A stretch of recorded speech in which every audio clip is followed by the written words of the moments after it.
This topic is transmission-based precautions.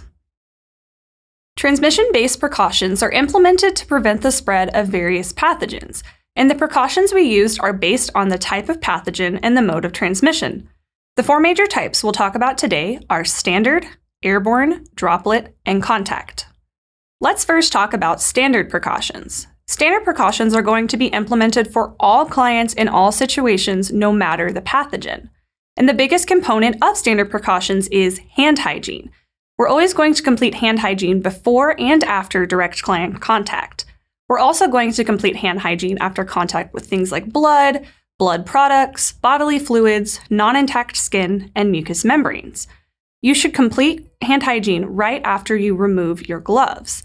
Now, you can use alcohol-based hand rub most of the time, but if your hands are visibly soiled or contaminated, you should use warm soap and water. If you anticipate splashing or fluids, you can wear additional personal protective equipment, or PPE, such as a gown or mask. Let's talk about airborne precautions. Airborne precautions are indicated for clients with pathogens that are spread by small, aerosolized particles.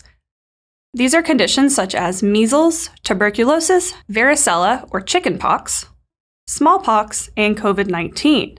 A helpful mnemonic and phrase to remember this is MTV in small countries. For clients who need airborne precautions, we will use standard precautions plus the following. We need to provide a private negative pressure room with a closed door for these clients. Airborne pathogens are going to be suspended in the air for long periods of time because the droplets are so tiny. When we place clients in a negative pressure room, it prevents the droplets from traveling out of the room and they're sucked back into the air circulation. Additionally, anyone caring for someone on airborne precautions needs to wear a particulate particle respirator mask, such as an N95 respirator seen in the image here. You'll need to be fit tested for one of these, so you can't just take one out of the box and wear it. You need to be fit tested to make sure that none of those particles are going to leach in and potentially infect you. If clients on airborne precautions are going to be transported out of the room, they need to wear a surgical mask to help prevent the spread of infection.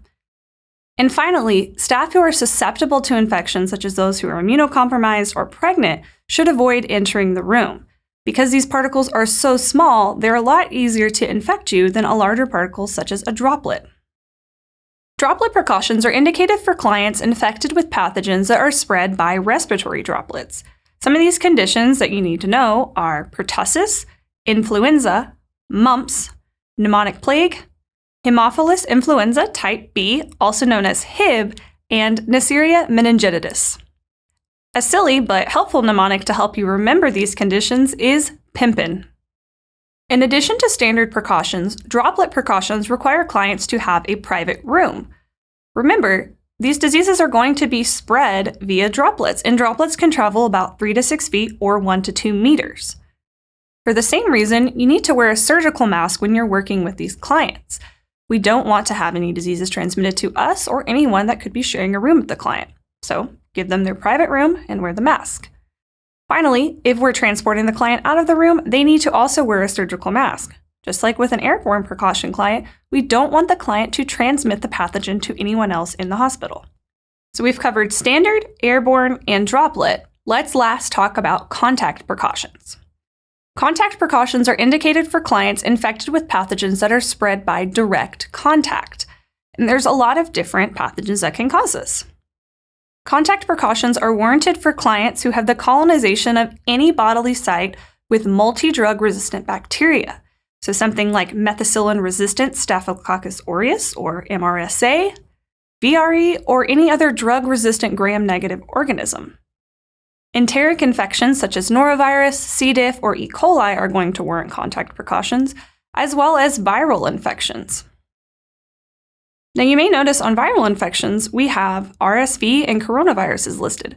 Some of these are actually going to require other precautions as well, and we'll talk about that again later. Finally, clients with scabies and impetigo will also require contact precautions. Now, you may have noticed that standard precautions go with everything, and that's very important to remember. We're always going to have standard precautions, but if we need additional precautions, we'll implement those as well. So in the case of contact precautions, we'll use the standard precautions such as hand washing, and also place the client in a private room. Remember, these pathogens are spread by direct contact. If the client is sharing a room and the roommate comes in contact with the client's possessions or the client themselves, the pathogen could be spread. Additionally, when caring for these clients, you should wear a disposable protective gown and clean gloves. You want to minimize your exposed skin so you can minimize the contact with the pathogen.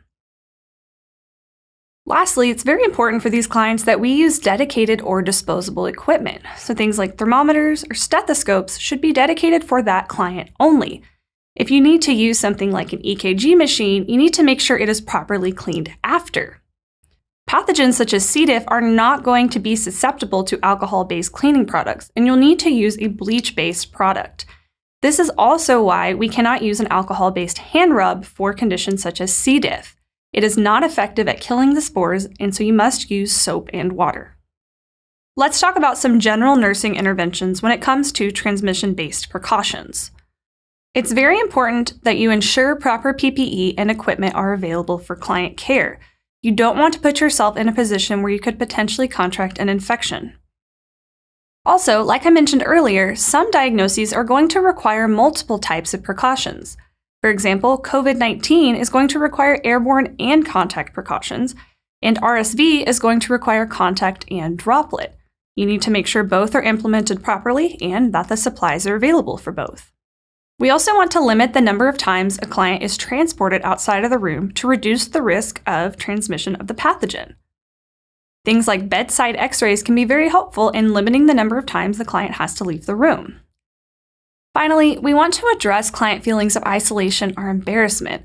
These clients are often going to feel like they did something wrong, and they're going to feel very isolated because they may not be able to have visitors, and anytime a nurse comes in to care for them, they may have on a mask or something that's going to hide facial features. We want to encourage these clients and inform them that it's not their fault and that this is simply a protective measure.